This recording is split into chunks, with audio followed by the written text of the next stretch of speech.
Thank you for inviting me. This is really special. I know I've met many of you, so good to see you again. And for those I haven't met, great to meet you. And for those who don't know, I am the daughter of David Waite. So for a little bit of context, and I will say that I do work at the Kavira Coalition, but what I'm presenting is sort of my own work, which connects to my work there. So just so you know, this is a little bit of a branch off from my work at Kavira Coalition. So yeah, today I'm going to be talking about land regeneration and racial justice as interdependent imperatives. And I'm going to pull up my PowerPoint so that you have the visual to go with that. Can you all see that? Okay, great. And I will explain this mouthful of a title later. Also, the background photo is from Wikimedia Commons. It's showing members of the Leech Lake Band of the Ojibwe tribe harvesting wild rice or manumin on Mud Lake in what is now known as Minnesota. And I'll be discussing this photo throughout the presentation as a kind of touchstone. So I'm gonna click through, make sure great. So before we jump in, I want to slow us down and do a land acknowledgement. So I invite you to find a comfortable position, maybe wiggle around a little bit to get out any remnant tension in the day. Let your breathing slow down and deepen. We're calling in from many different places and meeting in a virtual space. And still we have bodies, and our bodies are on land, and land has history. So I invite you to recall what you know about the original peoples of the land where you are. And if you don't know, think about why, about the forces that have invisibilized those histories.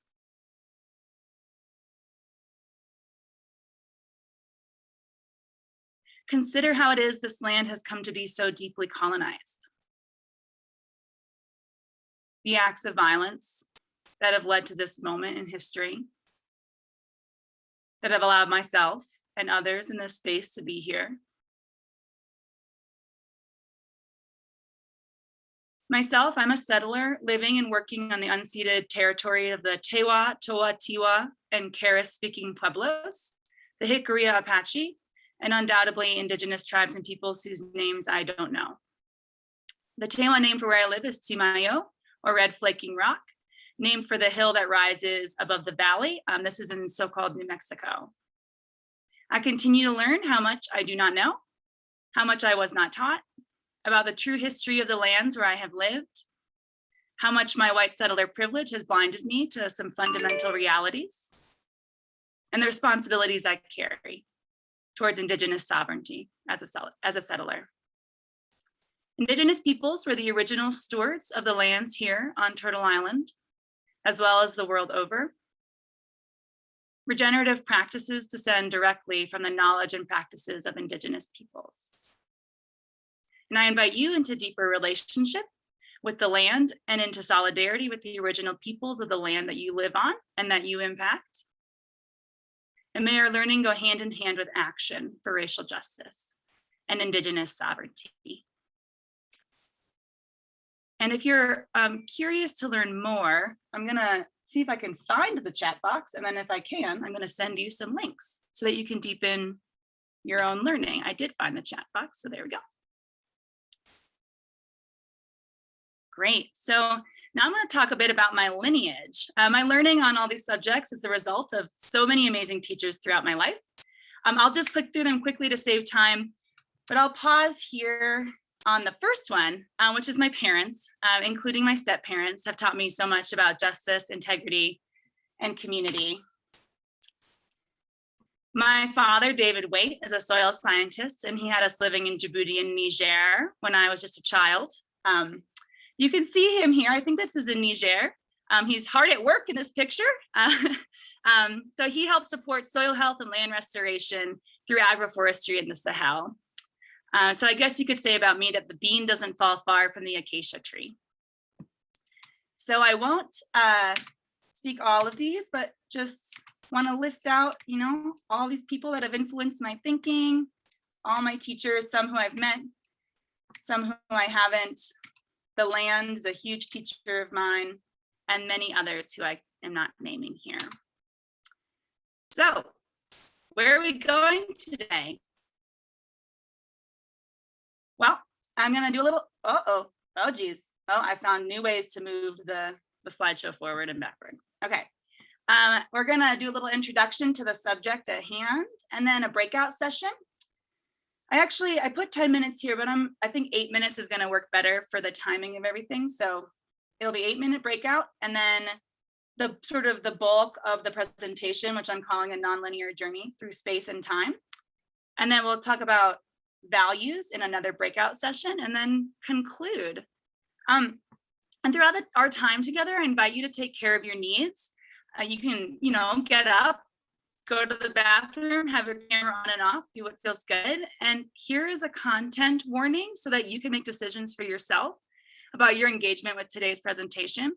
I will be touching on extremely violent histories of racism on this continent and beyond without going into the details of those histories. If you have personal histories or triggers related to the material, please be gentle with yourself and do what you need. Step away if you need to. I won't be hurt. I just appreciate you all nourishing yourselves. So thank you. I also want to point out that the breakout prompts are about our relationships to land and to values, not explicitly about our experience of race and racism. I did this intentionally. In multiracial space, I and many others prefer creating affinity groups for those conversations, wherein white people talk with other white people and BIPOC talk with other BIPOC, BIPOC referring to Black, Indigenous, and people of color.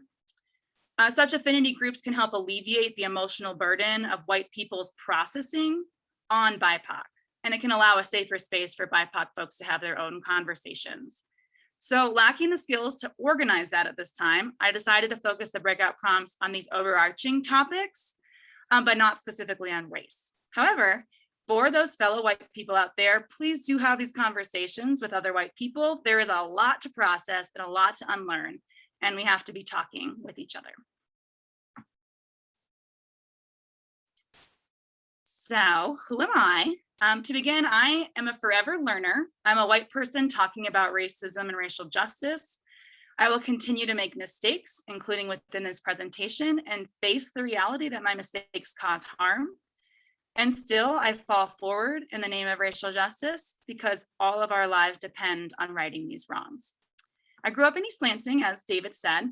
I've been farming and gardening for over a decade. I got my master's in agroecology at the University of Wisconsin, where I researched how whiteness pervades sustainable agriculture, causes harm, and prevents the outcomes that we wish to see in the world. I now work at the Quivira Coalition in Ogopoge, otherwise known as Santa Fe, New Mexico, supporting farmers and ranchers in regenerative practices through education. I also have been organizing with Northern New Mexico Showing Up for Racial Justice, or Northern New Mexico Surge, since last June. Lastly, my partner and I are planning to sell bi-weekly produce boxes from our small farm this year.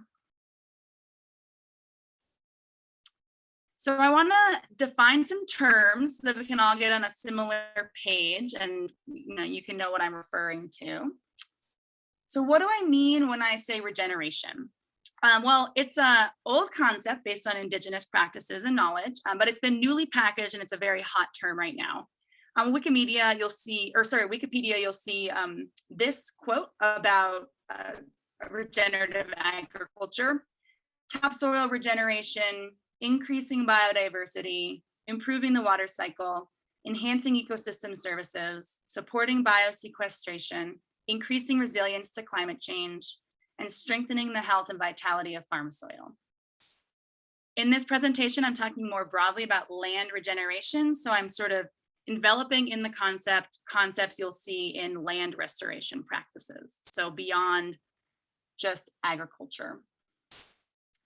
And why am I broadening it in this way and not focusing just on regenerative agriculture? Well, we will specifically discuss agriculture in this presentation: industrial ag, regenerative ag, smallholder ag. However, I'm learning to broaden how I define regenerative agriculture, and I'm going to explain a bit why right now. With colonization came the distinct separation of farms from pristine wilderness. I'm putting that in air quotes for those who can't see me. This is why you see on one hand, an area in farmland, another area that's a sacrifice zone given up to resource extraction like tar sand pits, and then yet another zone where people are not allowed to live or steward like national parks and public lands. When colonists arrived here, they encountered vast stretches of what they thought was pristine wilderness. Actually, most of the land was stewarded by indigenous peoples, but in such a way that it wasn't often recognizable by colonists' eyes. The reason this presentation is about land regeneration, not simply regenerative agriculture, is because I'm trying to weave back together practices that were separated by my and many of our ancestors. Land stewardship, land restoration, regenerative agriculture, hunting and gathering, and more. There are many diverse ways that people practice land regeneration, as I'm defining it, over the history of Turtle Island and to this day.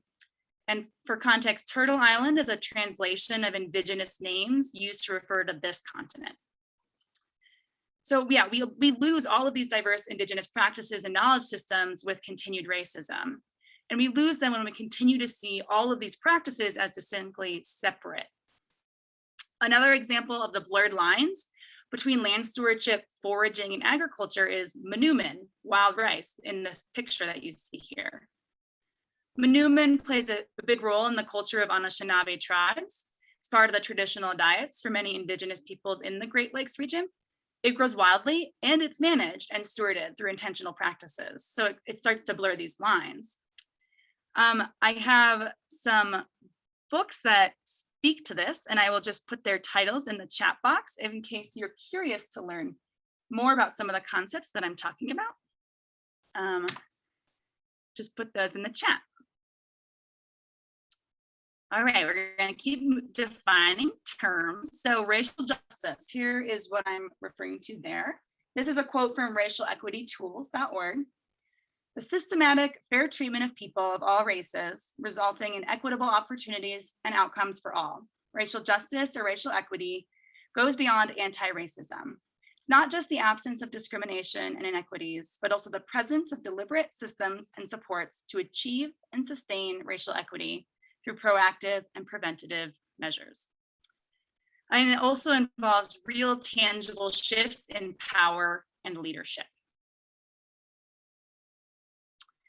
Land regeneration and racial justice are interdependent because each relies on the other, and they're imperative because they're necessary for our very existence. By the end of the presentation, I hope that you better understand that racial justice is climate action. Returning land to indigenous peoples is climate action. Reparations is climate action. And I also want to say that I wasn't born just knowing these things. That would have been really helpful. But like many white privileged folks, I was born buffered from these truths. I had the privilege of not feeling these truths, of not knowing. And when we don't know, we don't act. And when we don't act, the powerful stay in power. As many of you know, for us white people, it takes continuous and dedicated study to see these truths, to learn and to unlearn. So land stewardship has to do with how we relate to the land. We all understand that on a societal level, we're not relating very well with the land. She's wounded by our harm, our disconnection, and yet we all have in us an instinctual and ancestral connection to land. This is a photo of me tying my shoes on the shores of Gitchigumi. That is one of the Ojibwe names for Lake Superior. I love Gitchigumi. I love to swim in her cold waters, to hike along her shores, to kayak to her islands. I feel a deep sense of peace, connection, and magic when I'm with her. I feel like I'm a child, and I feel like I'm an old woman all at the same time. Gitchigumi is part of my story, and I'm a part of hers. And so we're going to have our first breakout sessions. And the question here is one of my dad's favorite questions. Who are you? And so the prompts for it are to introduce yourself and the original peoples of the land, if you know, and then to tell a brief story about a place or land that's special to you and how it makes you feel. We're going to have 8 minutes, I think, between 2 and 3 people. So just make sure everyone has time to speak. And to make it easier, Whoever's birthday is the first in the year will go first, and then you can go in order like that. That way you can, this is not by year, it has nothing to do with age. January 1st goes first, December 31st goes last. So I'll put the prompts in the chat box before you head out so that you have them there. And I believe somebody, David, maybe you are. Yes, I'll open the chat rooms. People just have to click OK. I'll have about 3 people per chat room. We're not recording the chat room chat. And we'll come back in 8 minutes. So just a moment while I open the chat rooms. I'm going to share my screen again. Okay. Well, I imagine there were some really interesting things that were said, and I wish I could have been in every room. But feel free to drop the place that you mentioned and any of the feelings around that place in the chat if you'd like. I can take a pause to let folks enter some bits of their conversation into the chat.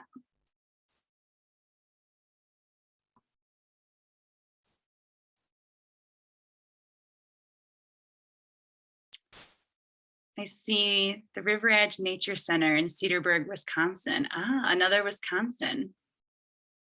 My partner was talking about his special place in Wisconsin.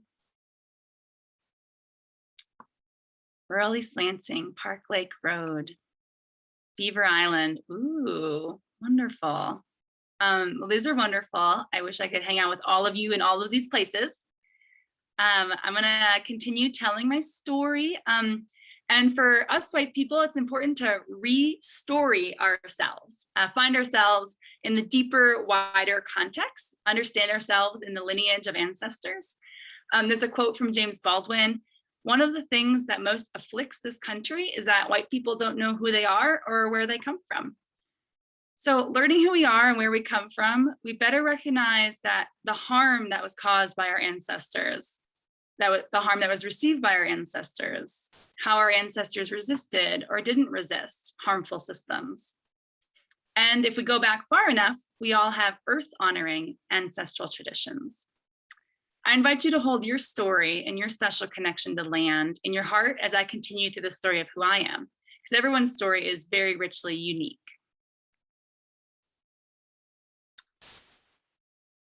So here's a family tree image that I put myself in. So my ancestors crossed the ocean from Europe, mostly between the 1600s to the 1800s. And they were farmers, a lot of them throughout, including myself. So it's definitely in my ancestry. And I can reasonably assume that some of my English ancestors enjoyed living lives very close to the land in England, rejoicing as a community at the turning of the seasons, sharing land in common, which was typical at that time. And then between the 1500s and the 1600s in particular, the commons were enclosed by the powers that be. So those are like the 1%ers of their time. And hundreds of thousands, if not millions of women, and likely also queer and non-binary folks all over England and beyond were murdered. People were drastically disconnected from the land, and their own ceremonies and practices were demonized. Rest and celebration were demonized, and work and productivity was put front and center as the guiding value. So droves of people were driven into urban centers to work in factories, feeding the pockets of the wealthy. Thus is one of the great tragedies of colonization and the ruling class. It harms all of us. We all lose so much. My ancestors, like many of yours, were entered into a profit-driven system. Many were driven to the US out of desperation, some for religious or other reasons, but they did not arrive to a neutral and unoccupied place. They did not arrive to a pristine wilderness. They arrived to a diverse community of peoples who were being brutally massacred by the indigenous peoples of Turtle Island. My ancestors, who were farmers, were also settlers like me on Turtle Island. The whole of Turtle Island is native land. And by the way, Turtle Island is bigger than what you see here. It's thought to refer to all of North America. So the blue on these maps represents native land. The left is preoccupation by settlers from Europe, and the right is a modern day representation of native lands. So the difference is quite striking. The invasion of the North American continent and its peoples began in earnest with the Spanish in 1565 at St. Augustine, Florida, and then the British in 1587 on the East Coast. My ancestors were part of this, landing in various ports along the East Coast and the South. Some may have resisted the genocide of Native peoples in their own way, I can hope, but more likely than not, they were at the least complicit in colonization of the US, whether they knew it or not. So that means they were complicit in genocide and forced relocation of millions of indigenous peoples. Others may have been more actively participating in the genocide. These are things that are kind of sometimes hard to know, but research can help, but it's still kind of obscured. So about 12 million indigenous people died in the US between 1492 and 1900. That's 12 million. These deaths were caused by, quote, diseases, wars, genocidal violence, enslavement, forced relocations, the destruction of food sources, the devastation of lifeways, declining birth rates, and other factors in the indigenous Holocaust, unquote. That's a quote from David Michael Smith. So our agrarian roots are not always sunny and bright, but often rife with violence and complexity. Another reality to contend with is our ancestral relationship to slavery, which is unique for all of us. For myself, I recently found a document evidencing that I have an ancestor who held enslaved peoples. So in that case, people were stolen from their own land throughout Africa and forced into violent bondage here, and at the hands of my own ancestors. We cannot look at our agrarian roots with our eyes shut. For many of us, the descendants of perpetrators, we have responsibilities to correct the course of our ancestral lineage. Consider your ancestors. What is their connection to this history? And I know that this is heavy, so please be gentle with yourself and take care of your needs. And let's take a few breaths here.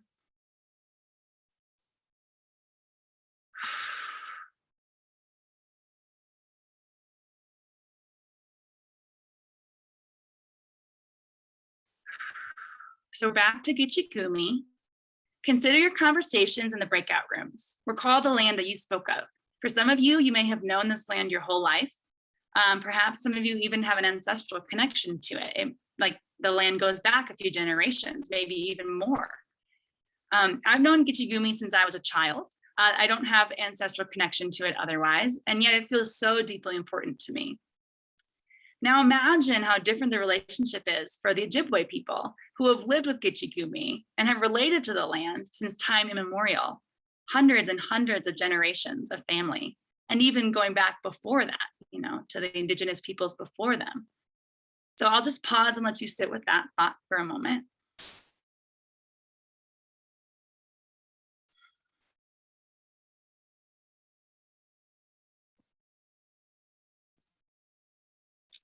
So to connect this all to land stewardship, let's consider again this photo, which is taking place just west of Gitchigumi, a few hundred miles.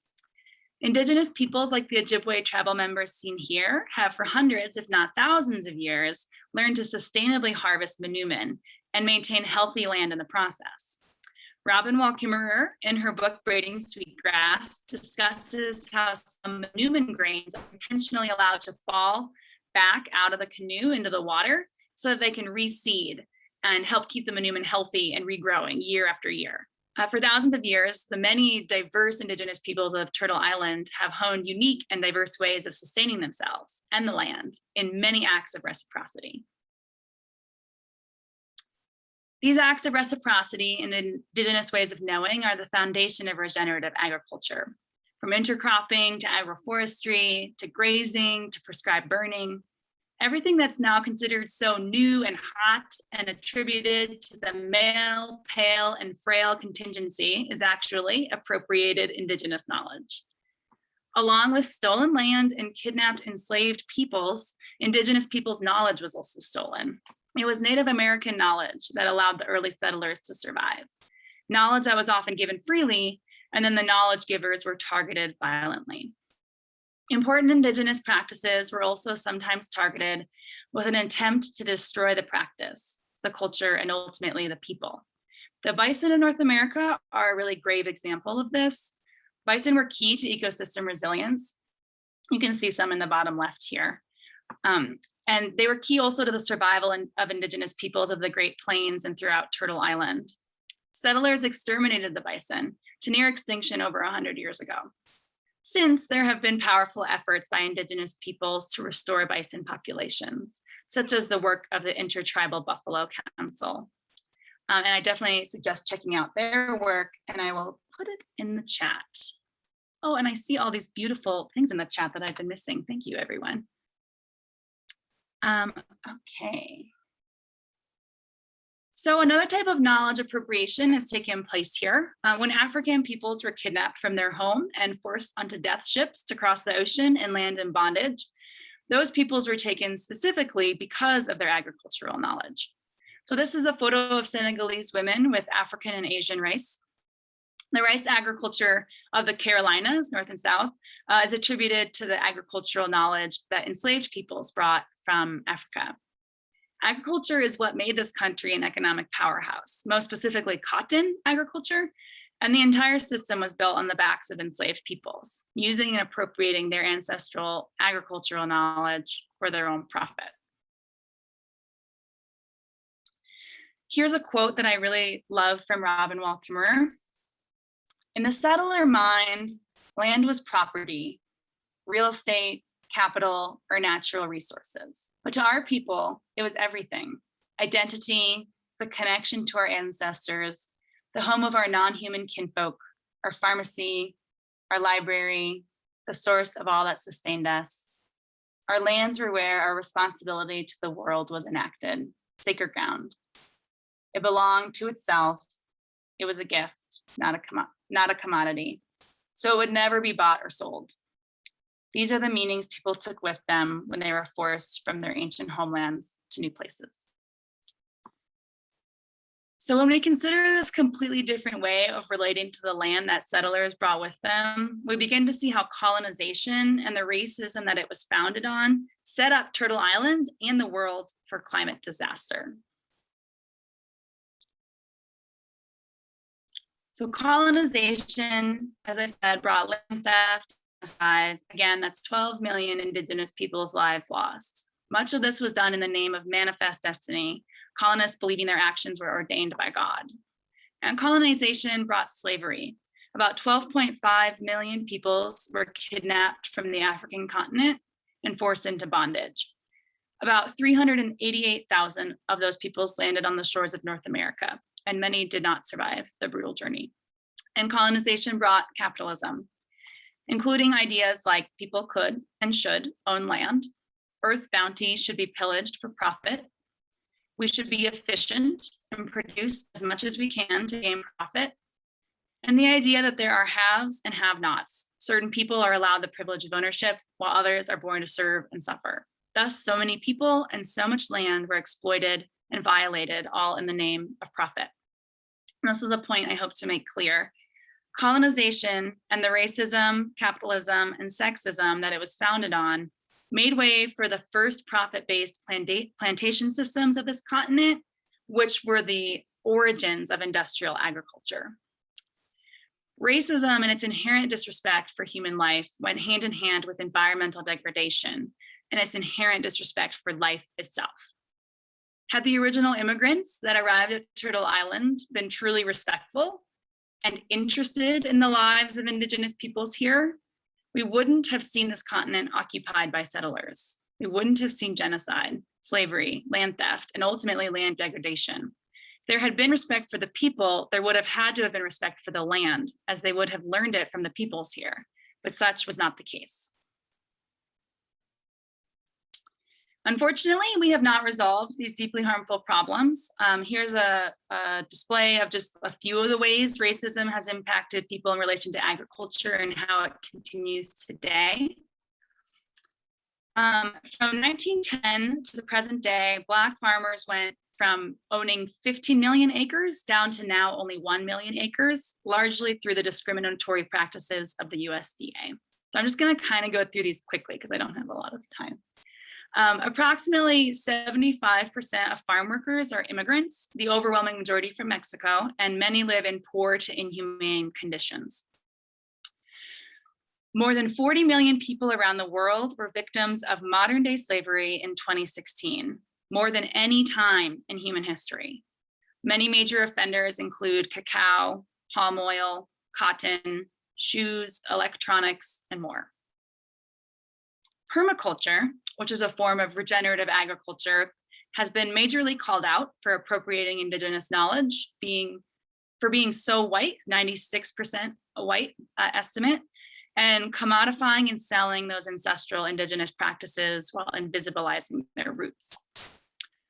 US agriculture is overall extremely white. 95% of farm owners in the US are white.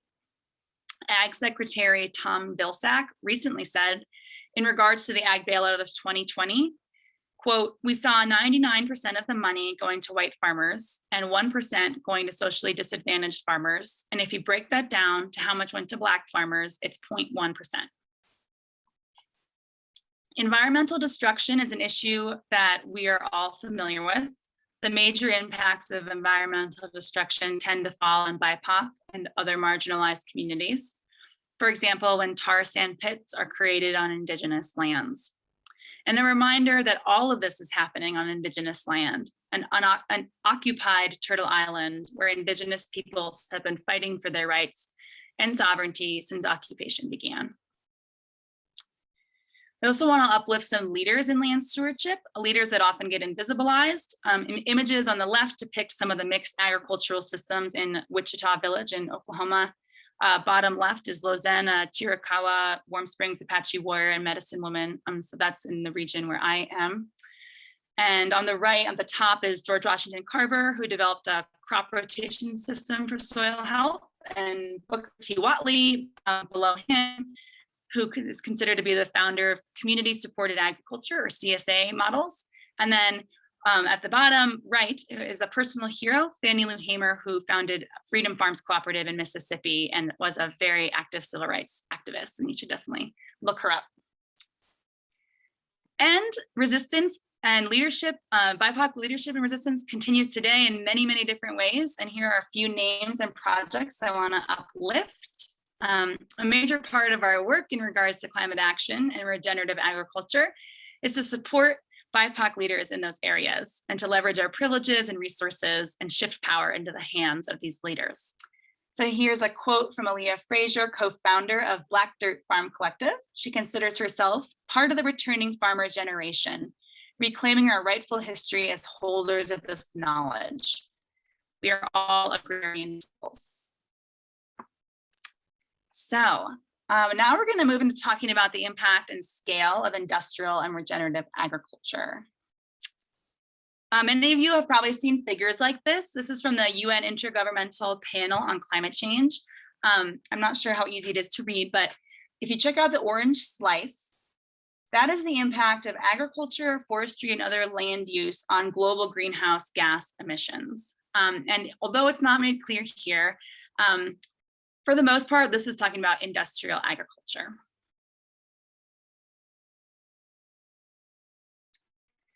So I made this chart to outline some differences between industrial and regenerative agriculture. And these are generalizations, so it is often more complex than this, but I'm just gonna run through some of these. So industrial agriculture is often reliant on fossil fuels and synthetic inputs, high in greenhouse gas emissions. Soil erosion and loss of soil fertility through tillage and monocropping are common. Tillage is less common in industrial ag, more and more. There's inhumane treatment of animals, widespread globalized transportation systems, feeding pockets of the ruling class who is very white, and reducing biodiversity through land use change and monocropping. On the other hand, small scale regenerative agriculture tends to have less travel, less inputs, pesticides, less emissions, can be carbon neutral or negative, meaning it can be not an emitter, a greenhouse gas emitter, and it can even be sequestering it in the soils. Can involve healthier soils through intercropping, cover cropping, minimal tillage, integration of animals, integration of perennials, a better treatment of animals, and often this includes rotational grazing, less travel, supporting regional economies, supporting more peoples and diversities of peoples, livelihoods, and cultures, and supporting biodiversity, including culturally important plants and animals. And I will say it's complex because not every small scale farm does regenerative agriculture, though many of these practices can be seen commonly on small traditional farms around the world. Also, some larger companies will, for example, be organic because they're pesticide or herbicide free, but not following other principles of regeneration. Also, measuring carbon sequestration is really complex. And it's complex also how you weigh certain environmental benefits over others. For example, if you're successfully bringing back biodiversity, but have failed to restore carbon in your soils, maybe due to a prolonged drought, then it's hard to know, where you stand. So I would have loved to have dived more deeply into a case study of these complexities, but there just isn't enough time. But feel free to reach out to me or my friend Greg, who's on this call and loves to talk about this too, about any of these things. Hope that's okay, Greg.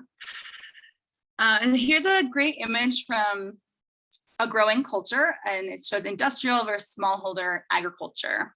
I'm just going to take a pause so you all can take a minute to read through some of it.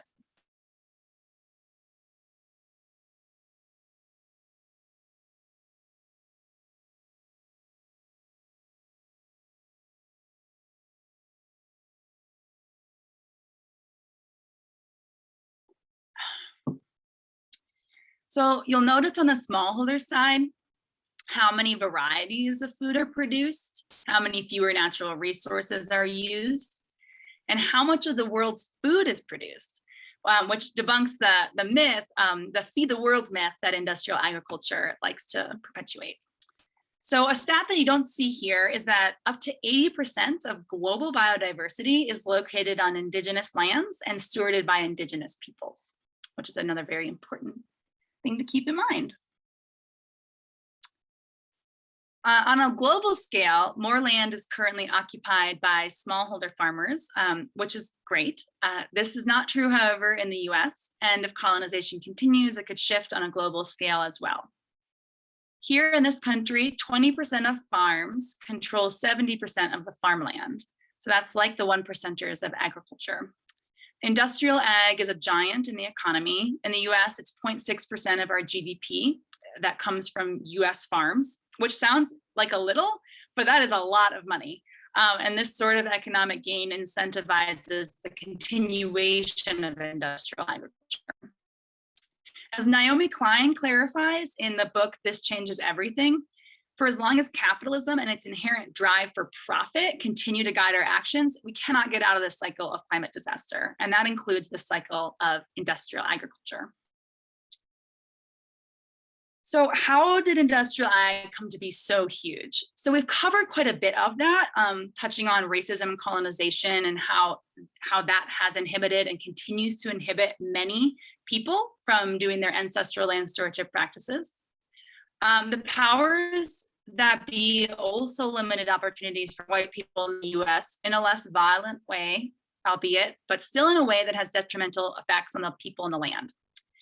In the 1950s, business pushed policies to modernize farming with a goal to eliminate a third of family farms, which ended up, quote, replacing a network of millions of self-sustaining medium-sized family farms with fewer, much larger farms, while displaced farmers went to work at the factories.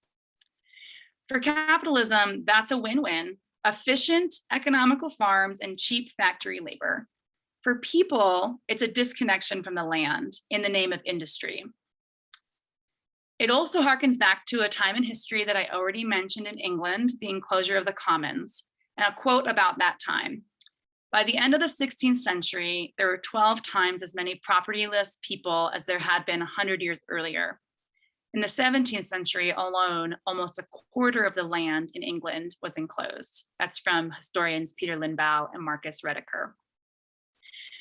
People were forced into urban centers to work in factories, and their ceremonies and gatherings based on connection to the land were vilified. The ruling class has long sought to disconnect us all, every single person on this planet from the land, from healthy community engagement, and from rest and from play. So we all lose in this regime. Regenerative agriculture beckons us into a connection that has been severed by racism, whiteness, and capitalism. It offers personal and interpersonal healing, as well as alleviates the environmentally destructive aspects of industrial ag. I want to outline a few hopeful stories in land regeneration. This is a picture of the Sahel. As some of you might know, my dad, David Waite, helped regreen the Sahel, which was desertifying and causing mass starvation and migration. He and many others supported the reforestation of 5 million hectares, 200 million trees, and supporting 4.5 million people, and increasing the rainfall.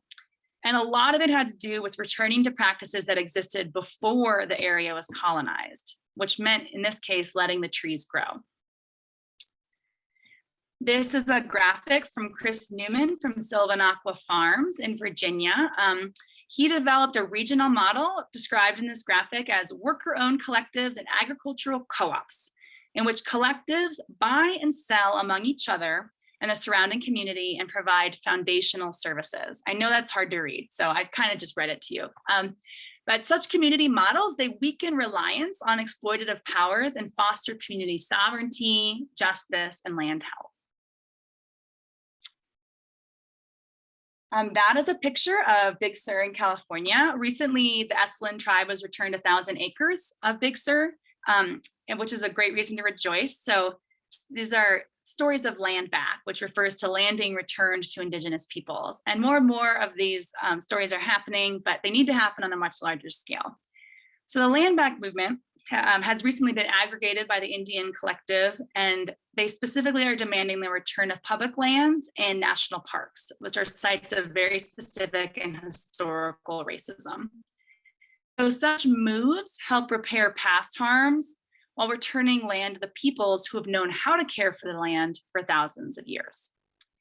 And in order to step into this world of environmental and social health, we need to uproot the entire system of oppression, this ruling class system, or what I otherwise call the white supremacist, capitalist, colonialist patriarchy. This was a riff off of bell hooks. If we just deal with one piece of this, say the environmental part, as many white-led groups are doing, we're simply pulling out the visible part of a thistle. And if any of you know thistles, this doesn't kill it. Their roots grow stronger and deeper every time we just try to deal with one piece. We need to uproot the whole system and each find our various roles to play within that radical change. And by the way, radical means at the root. Here's a quote from Movement Generation. We cannot effectively tackle ecological erosion without dismantling white supremacy, patriarchy, and militarism. The ideology that seeks to dominate, subjugate, and enslave our earth is the same ideology that justifies mass incarceration, the criminalization of Black communities, and the existence of a militarized police state.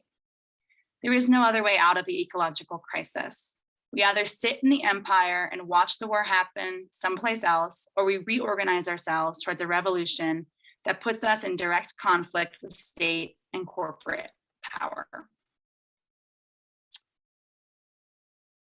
So while we move forward with regenerative land stewardship as one of many climate solutions, we must also move forward with justice for all those whose land was stolen or who were stolen from their land, and follow in their footsteps, learn from their knowledge that colonization tried to kill, but didn't, but couldn't. And as we repair these harms, may we find a human longing for a society not driven by greed, but by love, community care, and care for our mother. I invite us to take a few deep breaths together. That was a whole lot of information, a lot of it very heavy, so we'll take a pause here.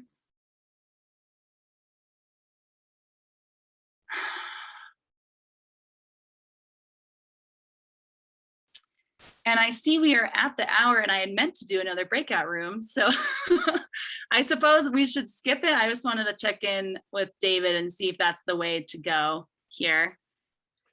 Yes, I think we'll respect our time at the top of the hour, as you've introduced so many topics and there's so much material here to work through. I don't think that we would want to just hang an extra 10 minutes on. It calls for perhaps a second appearance. But Leah, Oh, I'd like Leah, if you'd like to make some concluding remarks though for today, that would be great. Sure, yeah. Sorry about that. I had timed myself twice, but I think I get excited about this topic, so I tend to go over. So so yeah, the breakout that we missed, it was going to be you all thinking about and talking about what guiding values you wish to see in the world. And so in lieu of that, I encourage you to have that conversation with each other, off camera. And I'm certain that they would be beautiful values. And yeah, so I just encourage you all to consider what actions you'll take for racial justice and continue your learning about how racial justice is climate action. It has been a real honor to be here. I'm so grateful you invited me. It feels like a wonderful opportunity. And I hope that you reach out to me if you have any questions. I'll put my email in the chat box. And yeah, just thank you so much. And I hope you all have a really beautiful day. Leah, again, thank you very much. People can use their suitable emojis. They can clap their hands. A couple of our members had to sign off early and reflected how much they appreciated it. And it's been wonderful having you Zoom in today, and we look forward to connecting with you again in the future.